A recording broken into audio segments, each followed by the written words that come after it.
महाराष्ट्र के deputy CM Ajit Pawar भले ही अभी तक राज्य का सीएम ना बन पाए हों, लेकिन उन्होंने उम्मीद का दामन नहीं छोड़ा है। उन्होंने विश्वास जताया है कि एक दिन वे जरूर राज्य का सीएम बनेंगे। अजीत पवार ने यह बात मुंबई में आयोजित महाराष्ट्र महोत्सव समारोह के दौरान कही, जब उनसे पूछा गया कि राज्य में अब एक महिला को मुख्यमंत्री बनने का मौका मिलना चाहिए। इस पर अजीत ने कहा कि यह अच्छी बात है, लेकिन इसके लिए योग का मिलना जरूरी है। अभी उन्होंने मीडिया को दिए हुए बयान में कहा कि मैं मजाक में कहा था।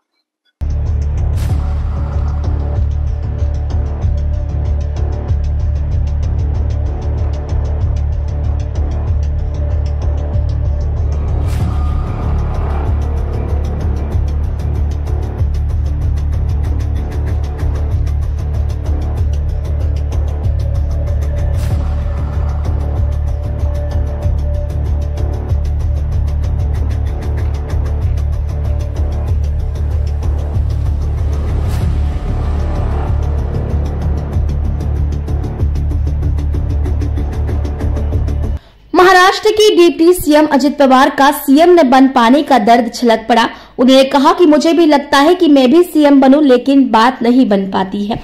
लेकिन इस डर के साथ ही उन्होंने उम्मीद भरी बात की है। उन्होंने कहा है कि कभी ना कभी तो वो दिन आएगा। अब इस बयान को लेकर अजित पवार ने कहा कि मैं मजाक कर रहा था। दरअसल अजित पवार की अगुवाई वाली राष्ट्रवादी कांग्रेस की ओर से मुंबई के वर्ली स्थित जाम्बोरी मैदान में महाराष्ट्र महोत्सव का आयोजन किया गया था। यह आयोजन 1 मई से शुरू हुआ और 4 मई तक चला।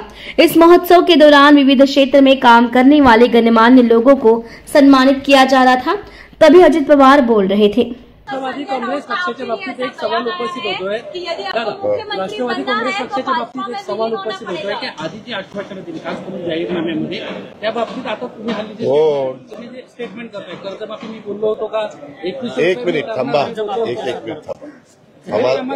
अरे थांब ना बाबा, आम्हाला राज्य चालवायचंय। आपण पत्रकार मित्रांनो, आतापर्यंत वेगवेगळ्या निवडणुकीमध्ये सगळे कार्यक्रम काढा। एकदा तर आम्ही 2004 साली मोफत वीज माफी म्हणून बिलं दिली आणि नंतर सरकार, आम्ही पण त्याच्यातले घटक होतो, आल्यानंतर तो निर्णय मागे घेतला। का घेतला तर तो राज्याला आर्थिक बाबतीमध्ये परवडणारा नव्हता। शेवटी आपल्यालाही माहिती आहे की महायुतीच्या वतीने जे काही जाहीरनामा दिला त्याच्यापेक्षा अधिक रकमाचा जाहीरनामा हा महाविकास आघाडीने दिलेला होता, की जो कदापि अस्तित्वात येणं शक्यच नव्हता। कारण तेवढा भार, मी पण इथं अनेक वर्ष अर्थमंत्री म्हणून काम करतोय, तेवढा भार उचलणं हे शक्य नव्हतं। पण बरेचसे राज्यकर्ते असंही करतात की आल्यावर पुढे बघता येईल, नंतर आपण ठरवू। पण लोकांना आपल्याकडे वळवण्याच्या करता, आपल्या पक्षाच्या उमेदवारांना मतदान करावं अशा पद्धतीने आकर्षित करण्याच्या करता अशा गोष्टी देश पातळीवर आणि वेगवेगळ्या राज्य पातळीवर होत असतात।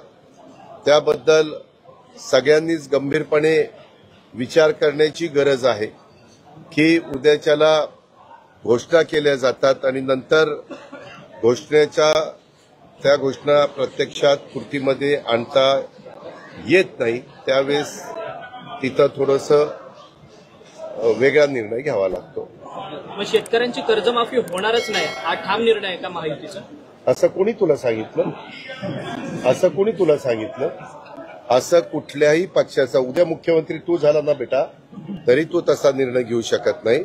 त्या वेळेची परिस्थिती बघून, काय परिस्थिती आहे, शेतकऱ्याचं नैसर्गिक संकट काय आहे, त्या सगळ्या गोष्टी बघून त्यावेळेस ते निर्णय घेतले जातात। मागं देवेंद्र फडणवीस मुख्यमंत्री असताना त्यांनी एकदा कर्जमाफीचा निर्णय घेतला। युपीएचं सरकार केंद्रात असताना त्यांनी एकदा कर्जमाफीचा निर्णय त्या ठिकाणी घेतला।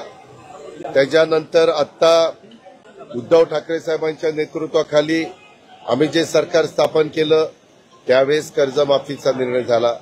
म्हणजे आतापर्यंत महाराष्ट्रामध्ये 3 वेळेला कर्जमाफीचे निर्णय झालेत। ही गोष्ट आपल्याला कुणाला नाकारता येणार नाही.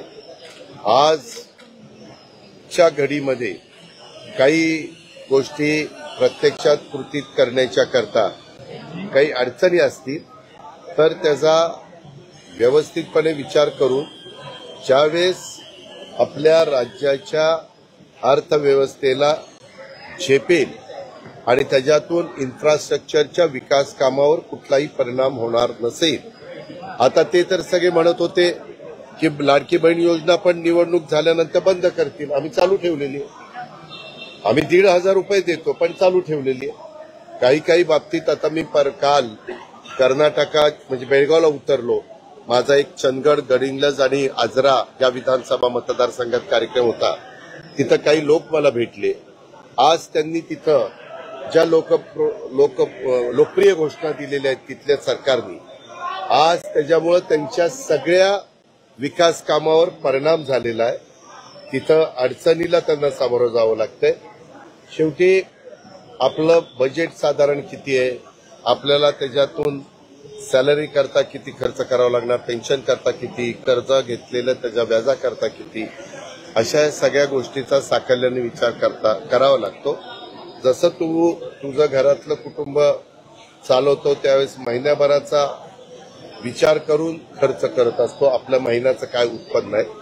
तशा पद्धतीनं केंद्र सरकार, राज्य सरकार त्यांची 12 महिन्याचं काय उत्पन्न आहे, त्याच्यातनं दर महिन्याला किती आपल्याला भार उचलता येईल, अशा सगळ्या साधक बाधक चर्चा करून निर्णय घेतो. आम्ही त्या निर्णयापासून कुठेही बाजूला गेलेलो नाही, परंतु आजच्या घडीला आम्ही त्याची अंमलबजावणी करण्याच्या करताची परिस्थिती राज्य सरकारच्या अर्थव्यवस्थेची नाही. पण म्हणजे कधीच हे थांबगा म्हणजे कधीच देणार नाही अशातला भाग नाही. परिस्थिती जशी जशी आम्हाला सुधाराल तसा आम्ही त्या बाबतीतले निर्णय. मुख्यमंत्री होणार असं म्हटलंय. नाही भाऊ, नाही. हे आपलं गमतीनं म्हणलं तरी लगेच अरे बाबा मी तसं म्हटलेलं असेल, मी जर तसं म्हणलेलं असेल तर ते शब्द मी मागे घेतो, त्याच्यावर प्रश्न मिटला. पण संजय राऊत असं मी प्रश्न मागे घेतल्यावर आता मी माझे शब्द